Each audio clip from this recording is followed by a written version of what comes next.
嗨，大家好，我是 Vic， 我们开始吧。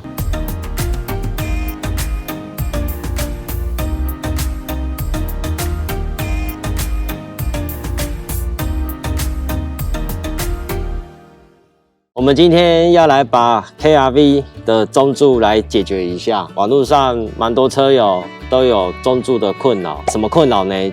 就是异音呐，要不然就是弹不回来呀。还有另外一个困扰就是中柱会不稳定啊。中柱不稳定这部分是它的先天不良哦。那网络上已经有人贩售很多一些修改产品，有兴趣的人可以去观看一下。今天我们是先来解决异音的部分。普遍来讲，异音的解决方式有蛮多种的。那 KRV 的话，会发生异音的点有哪几些呢？等一下会让大家看。我这台车现在还没有出现异音，但是它已经出现就是弹不起来。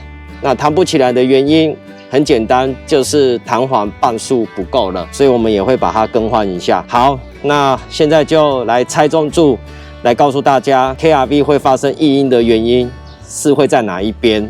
好，那我们就开始施工吧。先来拆这颗螺丝。好，那对面也是有一颗，这里，下面这里有没有看到我手指的地方这一颗？那这颗等一下我们会拿梅花扳手下去拆，因为电动打不到。那这一颗的话就比较简单一点 ，OK。那我们先来施工一下，很简单啊，因为它是用对锁的方式，所以我们也要撑住。好 ，OK， 好了。那接下来，另外一边我们要拿梅花扳手来这里，因为它是会被排气管挡到。好，另外一边也是对锁的，那等一下给大家看为什么会有异音呢？那其实这个也不是很严重的事情，这是小事情。但是说真的，就是你骑久会很讨厌啦。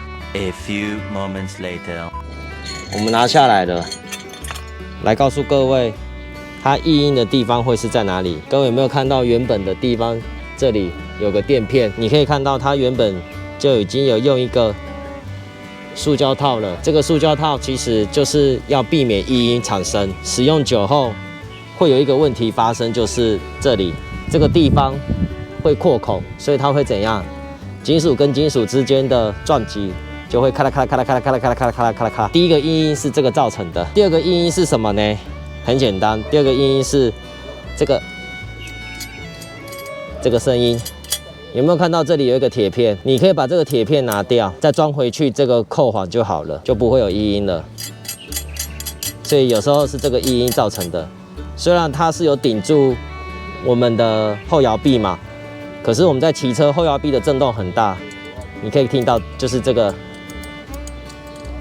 垫片铁的声音。你要把它换成塑胶垫片也可以。那我们一般来讲要解决的方式，第一个我们会去用这种衬垫，有没有看到？这是一个特制的衬垫，然后它外围有一个塑胶，那这样子你放上去的时候，久了即使扩口，它也是不会有声音。第二种方式，如果你不要用这种衬垫，也是可以的，你可以去买这个波浪垫片，把它装上去，这样子也是可以的。它会有一个弹性会去顶住，那这样子它就不容易产生异音。那一般来讲，我帮客人用的话，我习惯是怎样？就是全用，一劳永逸，以后不会有问题。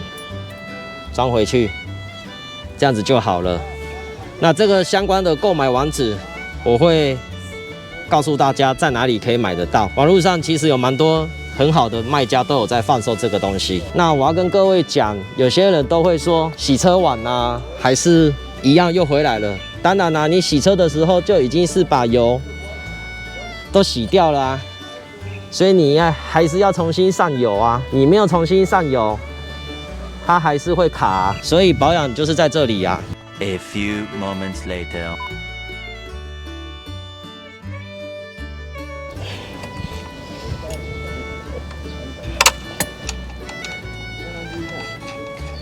好，另外一边。好，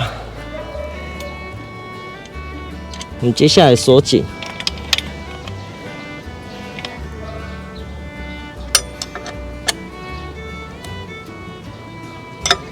我自己改的那个已经掉价了。我觉得很好啊，我觉得你做的很好啊。啊，那个简单呐、那个随便车一车就好了。简单，那你去做啊！我都说简单，你去做啊！昨天我才po一个文啊，火星塞调整啊。你说你要换新的 ，OK 啊？那我总算是要把这个技术传承下去嘛。我的想法很简单啊，就是传承技术啊。哇，今天有一个神秘嘉宾来帮我，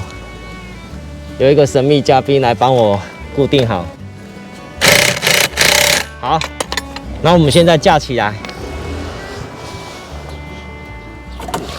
然后我们把这个弹簧勾回去，那勾回去的方式之前有和大家分享过了，很简单，就这样子。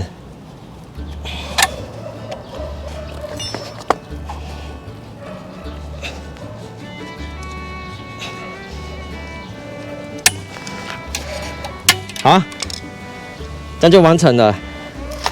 然后我们看一下。比之前好多了，不会回不来了，就这么简单。A few moments later. 好，以上就是很简单的告诉大家 KRV 的中柱，如果你发生异音或者是不举的时候，你应该怎么解决？那异音的部分很简单，你就是把这两个衬垫换掉就好了。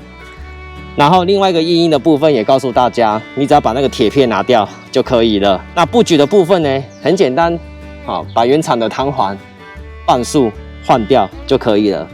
相关的一些购买网址，我都会放在影片下方的资讯栏，你们可以自己去施工，因为不会很难。那希望这支影片也对你们有帮助。好，今天的影片就到这里了，也很感谢你们收看，我们下一支影片见，拜拜。整个底盘的设定、后避震，然后前避震，我们都已经设定的差不多了。底盘的部分，我们只剩下什么？就是后轮。水行侠，我觉得现在还可以用。等它消耗差不多的时候，我们就会去换另外一个品牌。同时，我们也会把这个皮带，换另外一个皮带。大家都是玩齿人嘛，我不是，我是换别的品牌的皮带。大家都可以关注一下。好，就这样子了，拜拜。好，我们花了一点时间。这里已经装好了。好，然后各位也有看到，很漂亮，轴心穿过去了。那现在我们来换这个。